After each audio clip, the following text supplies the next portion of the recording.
বেশ কিছুদিন যাবত আমার টিকটকের কমেন্ট বক্সে একটা কমেন্ট খুব বেশি পাচ্ছি, আর সেটা হচ্ছে ভাই ভয়েস টিউটোরিয়াল চাই ভাই, কোন অ্যাপসে ভয়েস এডিট করেন ভাই, ভয়েস কীভাবে নেন। তো ভাবলাম এটা নিয়ে একটা খোলামেলা আলোচনা ভিডিও বানানোই যাক। তো আজকে আমি আপনাদেরকে দেখাতে যাচ্ছি আমি কিভাবে ভয়েস রেকর্ড করি এবং সেটাকে একটা প্রফেশনাল লুক দিই। তো চলুন দেখে নেওয়া যাক।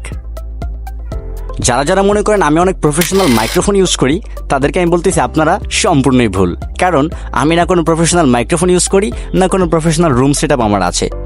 তাহলে এখন আপনাদের প্রশ্ন হচ্ছে যে ভাই, আপনার যদি কোনো দামি মাইক্রোফোন কিংবা কোনো প্রফেশনাল রুম সেটআপ নাই থেকে থাকে, তাহলে আপনি এত প্রফেশনাল ভয়েস ওভার কী করে করেন? একটু ওয়েট করেন, সব কিছু একে একে বলতেছি।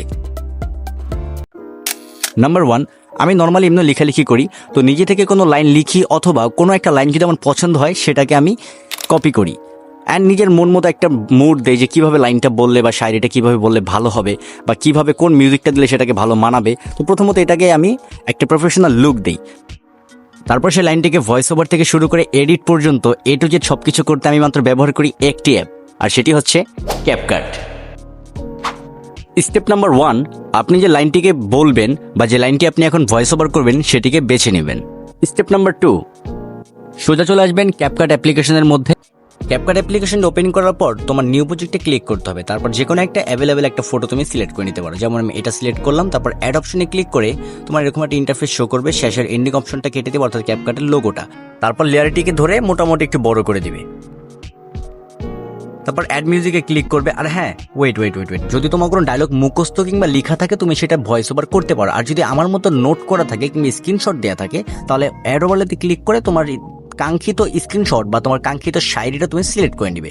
যেমন আজকে আমি সিম্পল তোমাদেরকে এটা দিয়ে দেখাচ্ছি। তো এটাতে ক্লিক করে আমি এটাকে সেভ করে আমার সামনে ইন্টারফেস করলো। তো এটাকে তুমি সেমলি টেনে এইটা লেয়ারের বড় লেয়ার পর্যন্ত নিবা।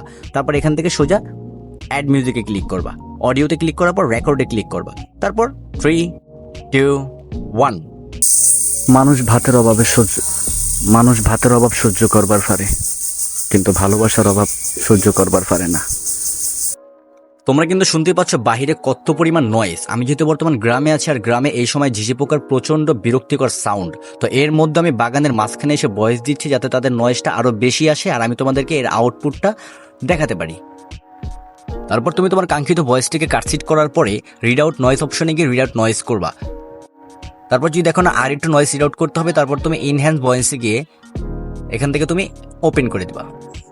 মোটামুটি লোড নেওয়ার পর দেখবা যে তোমার ভয়েসের আউটপুটটা কীরকম। যদি এখানে আরেকটু লাগবে তাহলে তুমি এটাকে ফুল 100 করে দিবা। তারপর একটু লোড নিবে, লোড নেওয়ার পর নয়েজ রিড আউট আউটপুটটা একবার শুনবা। যদি দেখো না ভয়েসটা আরেকটু ক্লিন করতে হবে তাহলে তুমি ইসোলেট ভয়েস দিতে পারো, বাট আমাদের এটা দরকার নেই। সেজন্য আমরা এখন চলে যাব ভয়েস কাটসিট করতে।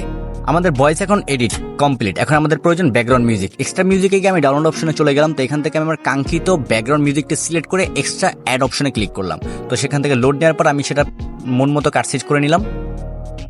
এখন আমাদের লেয়ারের বাড়তি অপশনটাকে আমরা কেটে দিলাম। লেয়ারের বাড়তি অপশন কাটা শেষ, সব রেডি। এখন আমরা প্রজেক্টটা সেভ দিব। ওয়েট, যদি তুমি এটা লিপসিং ভিডিও বানাও, অর্থাৎ যদি তুমি পরে ক্যামেরা দিয়ে লিপসিং করো তাহলে তুমি নর্মাল রাখলে হবে।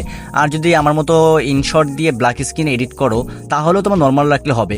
আর যদি এটা ফাইনাল রেজাল্ট হয় তাহলে তুমি 1080p তোমার ভিডিওটা সেভ করতে হবে মাস্টলি। এটা যদি ফাইনাল রেজাল্ট হয় তাহলে তুমি শেয়ার টু টিকটক দিয়ে সোজা টিকটকে চলে যাবা। আর যদি এটা ফাইনাল রেজাল্ট না হয় তাহলে তুমি ক্যাপকাট দিয়ে বেরিয়ে আসবা। এখন তুমি চাইলে এটাতে লিপসিং করতে পারো অথবা ইনশট কিংবা এলাইট মোশনের মাধ্যমে টেক্সট এডিট করতে পারো, অর্থাৎ ব্ল্যাক স্ক্রিনে ভিডিও এডিট করতে পারো, যেটা নর্মালি আমাদের টিকটকে প্রচণ্ড ট্রেন্ডিং একটা টপিক। ঠিক আছে, তো এই ভিডিওগুলো কিভাবে এডিট করা যদি জানা না থাকে অবশ্যই বলবা। এটা নিয়ে একটা ডিটেইলিং টিউটোরিয়াল ভিডিও অবশ্যই নিয়ে আসবো।